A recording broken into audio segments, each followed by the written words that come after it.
My daughter's voice still echoes in my head. High, shaking, barely human. "Dad, come home, please. Grandpa's doing something terrifying with him." 3 hours. That's how long I'd been gone. Long enough to trust my father with my children.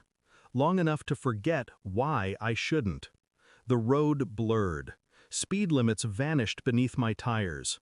Every red light became an obstacle, every second a countdown I couldn't stop.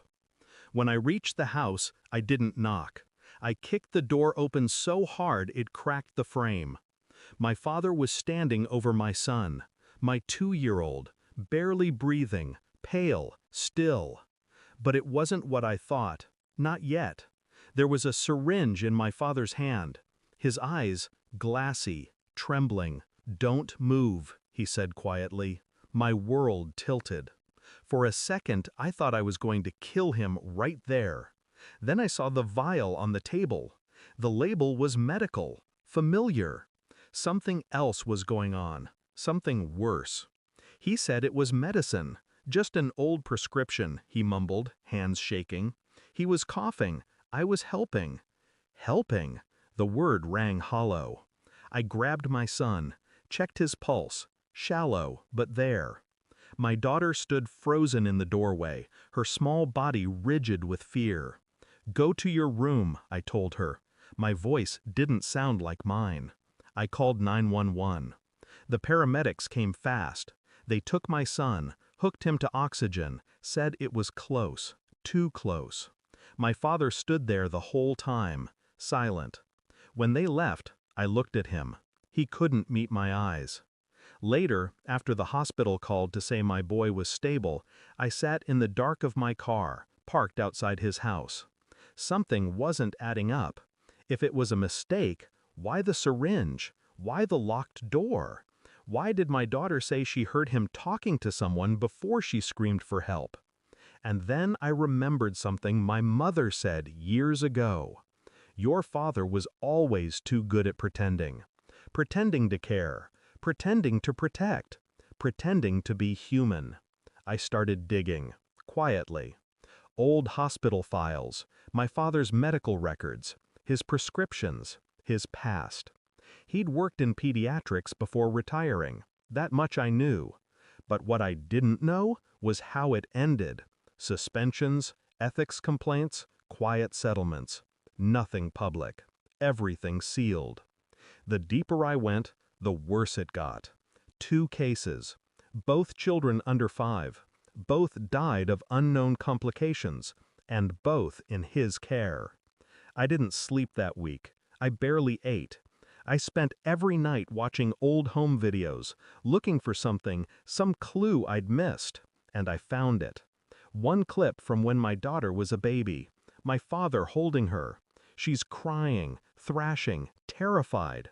My wife steps in, takes her back, smiles awkwardly at the camera. And my father? He doesn't smile. He stares straight into the lens, straight at me. Cold, knowing. I paused the video, rewound, watched again. There was something else in the background. A small tray.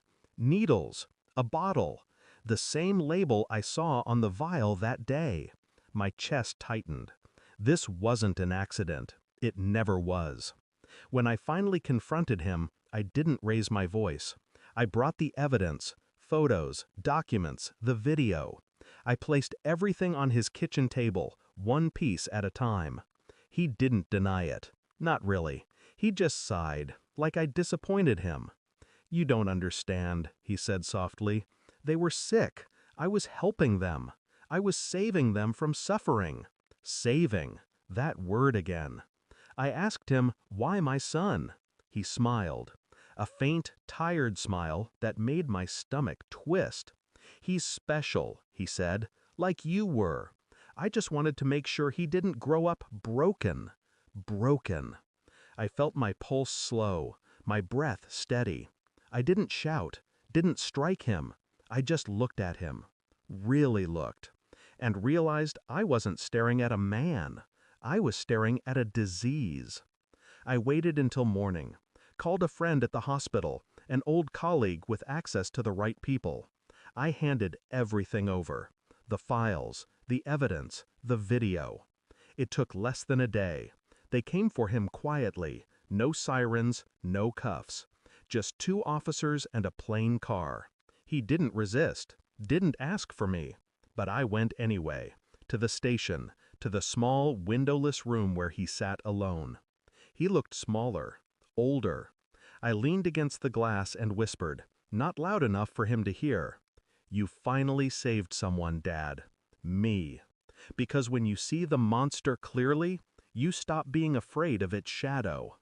My son's breathing is normal now. My daughter sleeps without screaming. The house feels quiet again, but not safe. It never will be. Sometimes I catch myself staring at my reflection and wonder what I inherited from him. The calmness, the cold logic, the ability to pretend. Maybe that's the real curse, his blood in mine. But I know one thing he never understood. Control isn't in the act, it's in restraint.